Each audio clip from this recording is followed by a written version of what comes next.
నమస్కారం. ఈరోజు మనం పంచగవ్య అంటే ఏమిటి? దాని తయారీ విధానం మరియు వరి పొలంలో దాన్ని ఎలా ఉపయోగించుకోవాలి అనే దాని గురించి పూర్తిగా తెలుసుకుందాం. పంచగవ్య అనేది ఆవు నుండి లభించే 5 పదార్థాలతో తయారు చేసే సహజ జీవన ఎరువు. ఇప్పుడు మనం అర ఎకరానికి సరిపడా పంచగవ్యాన్ని ఎలా తయారు చేసుకోవాలో చూద్దాం. పంచగవ్య తయారు చేసుకోవడానికి 50 లీటర్ల డ్రమ్ మరియు 2.5 కేజీల పేడ కావాలి. ఇప్పుడు ఆవు పేడను ఇక్కడ చూపిస్తున్న విధంగా తయారు చేసుకోవాలి. దీనిలో 500 గ్రాముల నెయ్యిని కలుపుకోవాలి. 3 రోజుల పాటు ఈ మిశ్రమాన్ని రోజుకు 2 సార్లు చొప్పున కలుపుతూ ఉండాలి.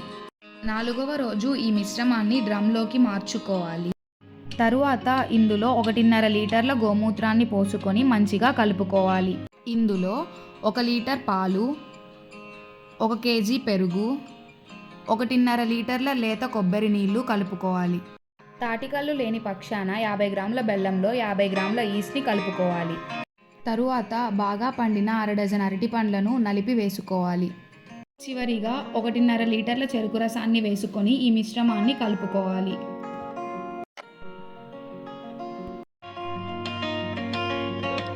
పదిహేను రోజుల తరువాత దీనిని వరి పొలంలో పిచికారీ చేయడం వల్ల పంట ఆరోగ్యం మరియు పిలకల సంఖ్య పెరుగుతుంది.